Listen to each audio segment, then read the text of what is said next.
And hello, good morning. This is still Sir Brian for your English for academic and professional purposes. So once again, welcome back to another installment, another series of our pre-recorded video lecture. This one's designed for our modular classmates as well as for online classmates, who were not able to attend the actual online classes natin during the last meeting. So anyways, bakit po ba natin siya ginagawa, sir? Kasi this discussion po, just like what I have mentioned from lesson 13 until we finish the end of the semester, this will be relevant and very vital, no, as you go along with your second semester tsaka pag nag-grade 12 na kayo as you prepare, okay, on writing your own research report. So for today, we are gonna be discussing a new lesson. So a particular parts, no, or structure in writing a research report. Ito po yung tinatawag natin. For some, nasa second chapter, or for some is nasa third chapter. This one is yung tinatawag po natin na data gathering procedures, or yung tinatawag po natin na from the title itself, okay, ayan.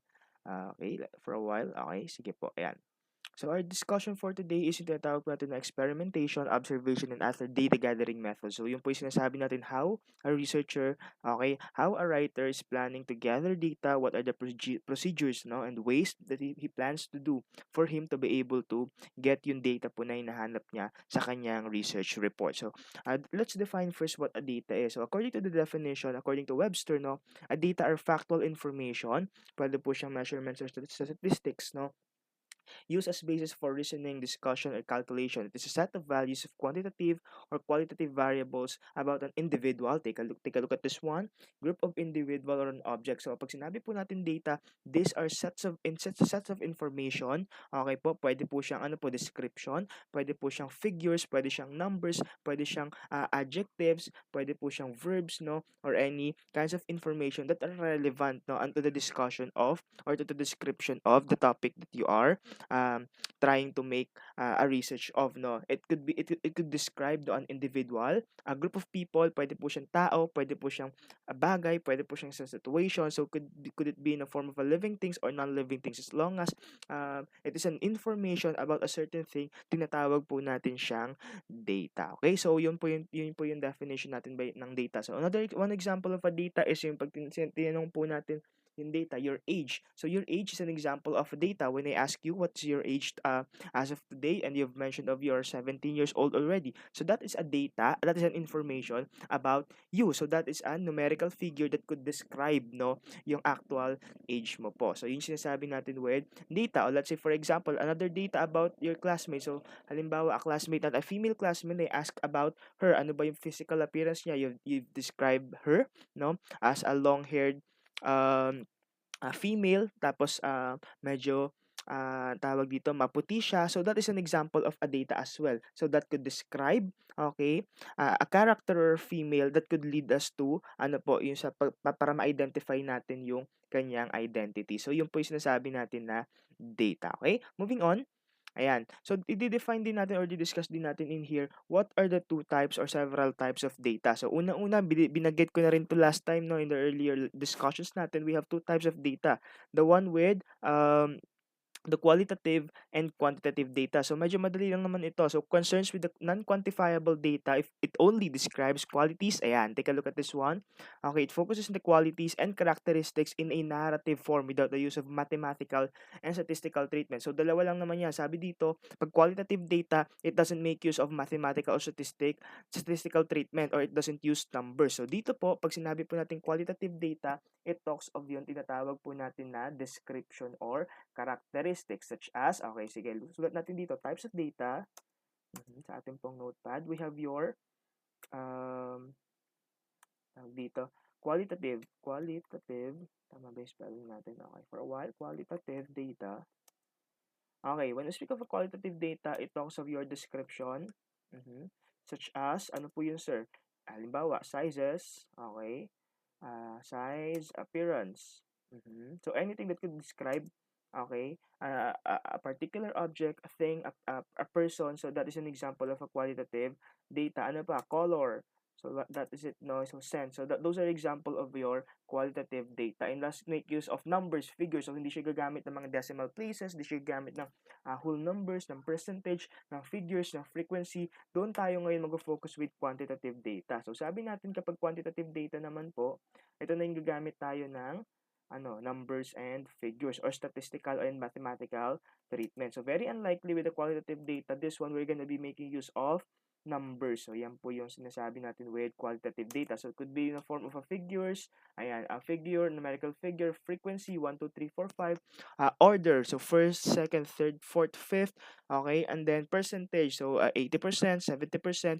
So that's what we're referring to when we speak of quantitative data, 'di ba? Always remember lang po yung saying, 'di ba? Quality over quantity. So kapag quality, description. Kapag quantity, numbers po yung pinag-uusapan natin. Associates with the use of mathematical statistical treatment, the data gathered must be translated or compared on a numerical scale. So there are two classifications of data. Meron po tayong tinatawag na primary and secondary data. So, siguro, let's put it this way, no, para mas madali natin siya ma-discuss. Last time, previously sa lesson 5 yata, sa first chapter pa lang, no, diniscuss natin si primary source, tsaka si secondary source. So, i-relate na lang natin siya, no, i-anchor na natin siya doon for us to be able to understand the concept of a primary and secondary data. Let's define it first. When you speak of a primary data, okay, these are data that originally collected by an individual for a specific purpose. Pag secondary data po, it involves the use, okay, of existing data collected originally by an individual. So ayan po yung sinasabi natin with primary and secondary data. So pag sinabi natin primary data, by definition po, let's put it this way, para mas madali natin siya maintindihan. Sige, lagyan natin siya sa ating po notepad. When we speak of a primary data, ayan, these are first-hand, okay, mali. Ayan, these are first-hand information, okay? That is being done or being collected, no, by an author or by an individual, okay, to identify or for a particular purpose. So meron siyang specific purpose na nakadesign kung bakit kinuha yung data na yun or yung information po na yun. So yun yung sinasabi natin with a primary data. So paano po ngayon siya magiging secondary data okay, if the data is being used naman po, no, by a researcher, no, as a reference or basis naman po for his new research report. So dito naman po is second hand basically, okay, second hand information po. Sige, let's put it this way. Halimbawa, pag primary data, halimbawa ako, gagawa kami ng research. Just like what I've mentioned o yung example natin from last time. Kami as researchers, we try to find out the level of reading comprehension of grade 10 students. Okay? Yun yung ginawa namin research report. So that is a primary data. How will that be converted into being a secondary data? If halimbawa one of you ginamit yung research report namin or yung thesis namin as a reference, as a basis, no? Okay? Para sa ginagawa nilang research report. So that, on that particular sequence, doon na magiging, mako-convert na secondary data yung research po namin. Okay? So yun po yung example natin or yung difference ng primary and secondary data. Okay. When we talk of specificity, kasi there are different aspects wherein nagde-differ talaga yung dalawa, yung primary and secondary data natin. Pag specificity kasi o being specific, ang primary data, it leans towards being more specific. Bakit po sir? Kasi kayo mismo yung gumawa nito. Let's say for example, meron kayong gustong hanapin, kayo mismo yung maghahanap nun. Unlike a secondary data, you're gonna be trying to look for references, no, and basis. Pwedeng sa internet, pwedeng sa ibang tao. So syempre, hindi ganun ka-specific yung magiging result ng paghahanap nyo ng inyo pong data. So, papadaliin po pa natin yung ating buhay with primary and secondary data. When we speak of primary data, this is a data being done by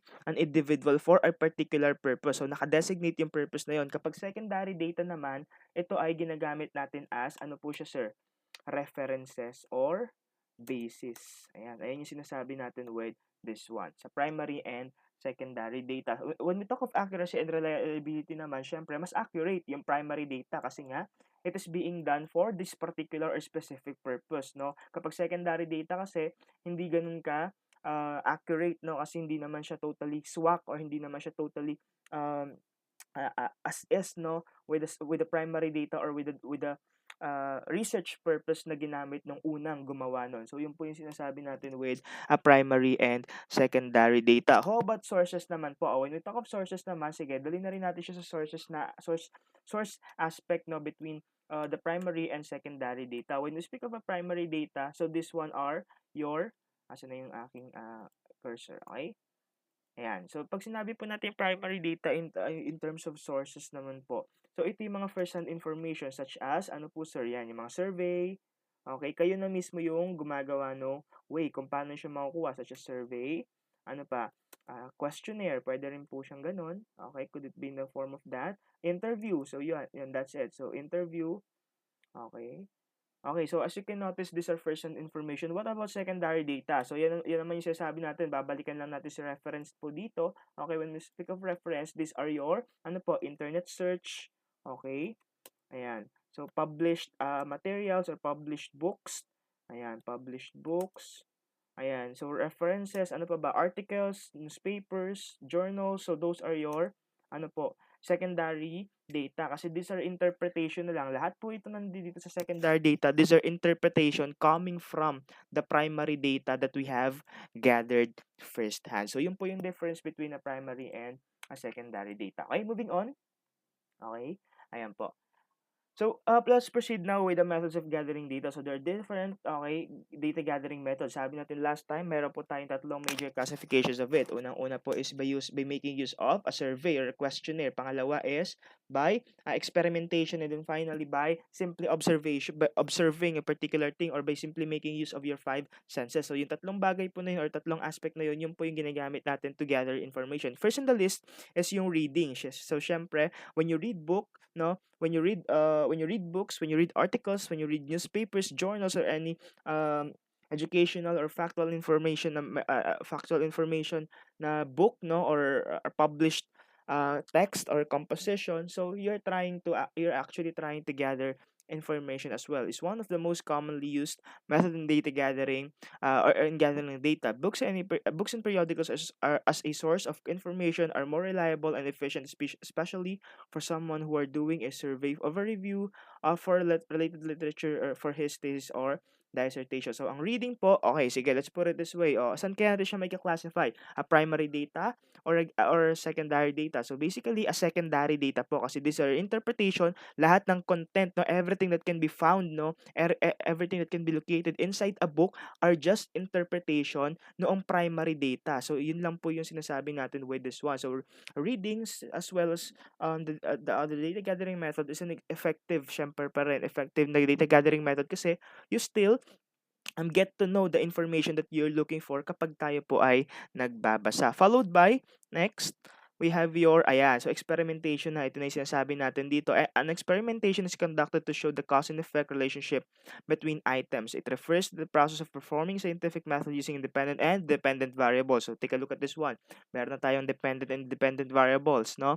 Independent variables, okay, by definition, are those variables that are manipulated, okay, controlled input to determine the value of dependent variable. So, define natin si dependent and independent variable in the next slides. No? So, when we speak of experimentation, we are trying to make intervention. Meron tayong gagawin something to test, okay, whether totoo ba or hindi, whether positive ba or negative, okay po, yung hinahanap namin or yung assumption natin with this particular situation. So, yun po yung sinasabi natin the experimentation. For us to be able to gather data, for us to be able to gather information, meron tayong gagawing intervention which is yung experimentation po. So, yung sinasabi natin with this one. Okay, what do you mean by a dependent independent variable? Okay, sige. Example muna po tayo. A scientist conducts an experiment to test the theory that a vitamin could extend a person's life expectancy. So, meron tayo dito ngayon. How? Okay, ang gusto nating malaman is to determine, no, kung mapapahaba ba yung buhay ng tao kapag umiinom tayo ng vitamins. Meron po bang enough proof? Meron po bang mga enough evidences, okay, to support the claim na napapahaba ang buhay ng isang tao when he took a vitamin. So, yun sinasabi natin with an experimentation. So, how to check or how to prove whether the life expectancy of an individual increases kapag umiinom siya ng vitamin. So, yun yung example natin ng experimentation. We are trying to do an intervention. So, how do we define in here the dependent and independent variable? So, take a look at this one. The independent variable is the amount of vitamin that's given to the subject within the experiment. This is controlled by a scientist. Okay. The dependent variable, the variable being affected by an individual. Ang independent variable is lifespan or life expectancy na tinatawag natin. Sige.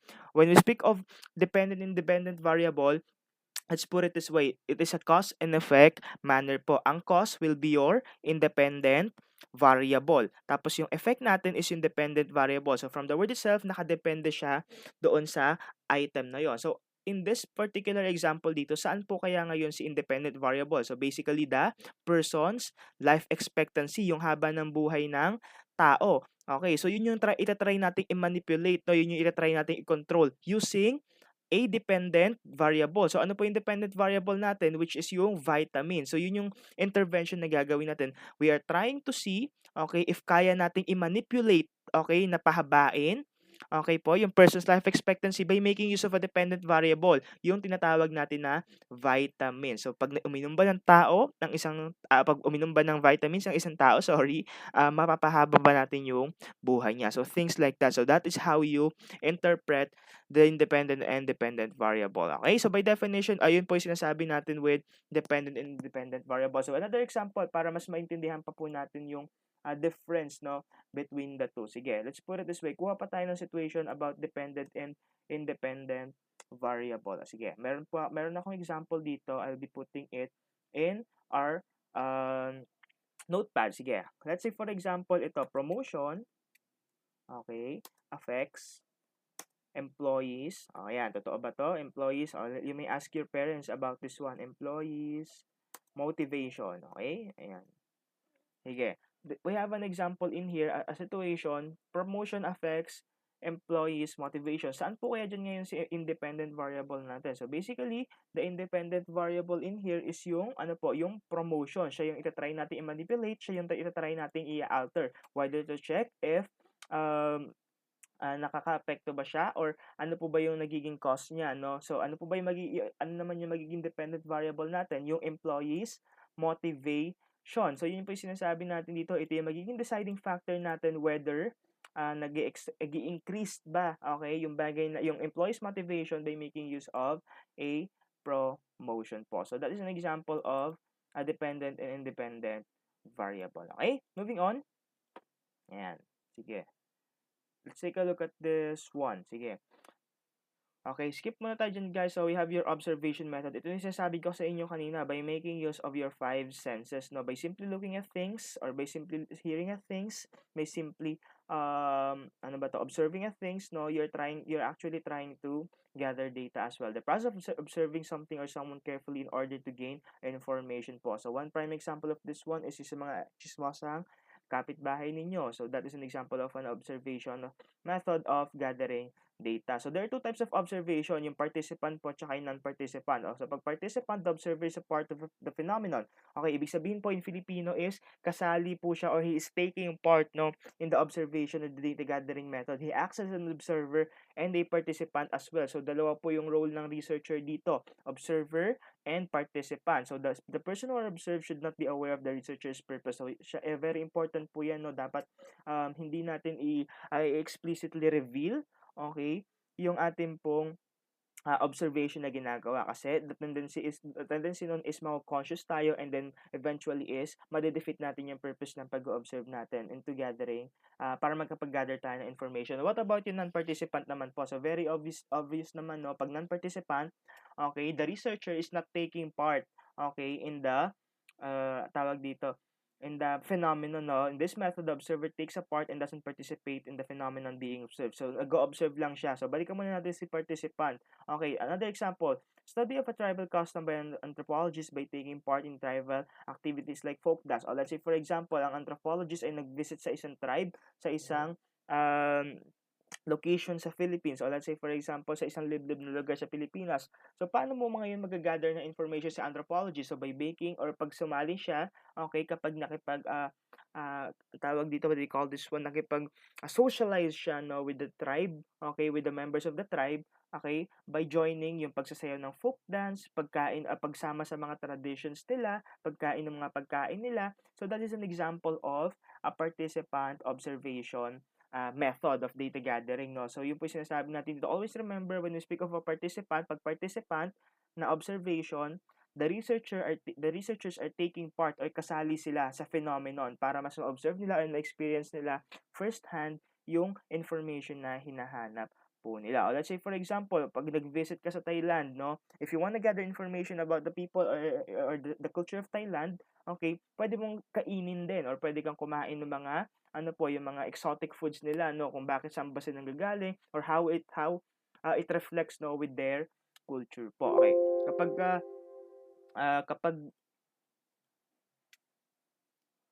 kapag non-participant naman po, okay, let's take a look at this one.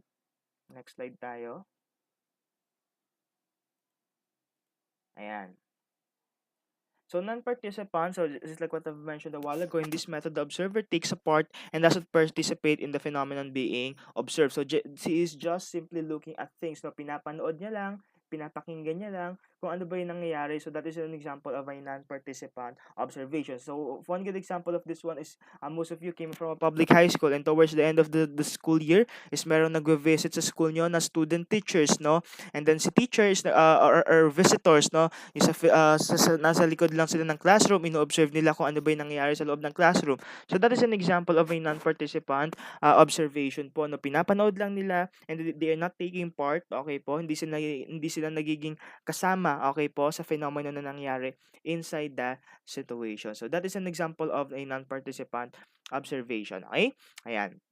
And next one is yung interviewing. So this one is somehow easy to understand, no, for most of us kasi when we speak of interviewing, there's a series of questions the interviewer addresses personally to the respondent. So this is communication between two individuals asking and answering questions po. So yun na naman yung sinasabi natin with interview. Somebody will ask questions, somebody will answer it to gather information. There are three different types, no, different kinds of are three ways, no, in conducting an interview. Unang-una po is yung face-to-face interview natin or tete-tete interview natin or face-to-face interview. Okay, meron din tayong tinatawag na mail interview. So this one, and telephone interview. So yung first and third natin, yung face-to-face interview natin, as well as yung phone or telephone interview, this one is synchronous na tinatawag po natin. When we speak of synchronous, it is happening, simultaneously or in actual, live po siya na nangyayari. When we speak of mail naman or letter, this could be done, asynchronously or kahit hindi siya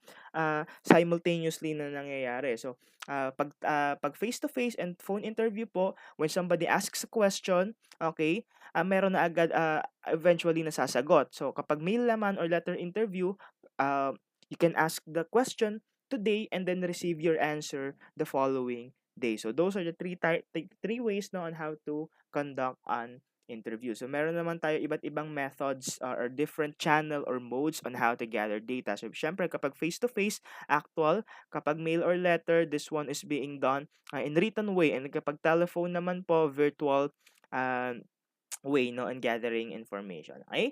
Ayan. And next one is yung conversational or chat. So this one is an unstructured way of gathering data or somehow an informal way of gathering data. Kasi po medyo light lang, okay, yung ating pong premise in this method of gathering data. The data that has been gathered elicits the conversation between the interviewer and the interviewee. So this one is being is casual lang, no? So para siya yung napapanood nyo with the show of Boy Abunda, yung mga talk show tawag ito yung mga talk show na napapanood nyo every Sunday or every weekend. So that's an example of a conversational method of data gathering. So those are examples of your chat, no, or conversational method of gathering data. Okay? And the next one is yung internet surfing. So very evident to and very obvious to with the generation today kasi we are very fond of the internet now with the technology. So this one is the most common way, okay, on how to gather data. So we are trying to look for the secondary data lang. The internet is a good provider of information, especially in this generation. Yan, sasabi natin, it's more convenient to browse the web page than to browse the pages of the book because everything could be located in the internet. So lahat possible na hinahanap natin, every question that we are trying to answer is nasa uh, internet na lahat. However, it's still a secondary data. Those are interpretations pa rin po coming from a first-hand information. Very unlikely with the previous one, yung conversational natin, tsaka yung interview, na primary data siya or primary source siya because we are hearing or we are listening, no, in actual answers of the people that we are trying to interview, no, and chat with. So yung sinasabi natin with the difference between the primary and secondary data. However, surfing is still could be an effective way on how to gather data because still, just like what I have mentioned a while ago, everything that we might look for, no, lahat ng hinahanap natin can be located in the internet na po. And then, next one is yung conducting a survey. So, last one natin is conducting a survey. This one is still a primary data, no, or primary source, no, because we are trying to look for the information firsthand, no. So, yun yung sinasabi natin dito. When we speak of conducting a survey, it's one of the common source of data. It includes the use of instruments, no. May tatawag na instruments such as questionnaires. Ayan, so may mga series of questions that the respondent or participants is trying to answer, no, para mag-gather natin yung information nila, or procedures that ask one or more questions that may or may not be answered. So, yung po yung sinasabi natin na conducting a survey. Ano po yung example ng conducting a survey natin? Last week, no, nakapaggaling kayo sa school, no, um, and meron tayong faculty evaluation na ginawa. So that is an example of a survey as well. So that is the end, no, of our discussion for today about experimentation and data gathering procedures. No, hopefully is matandaan nyo siya and ma-apply natin siya once you've created your own research report. So yun lang guys, no, I'll just see you guys next time, okay, for the next installment or next series of our video lecture about our succeeding lectures. So thank you guys for listening and have a nice day.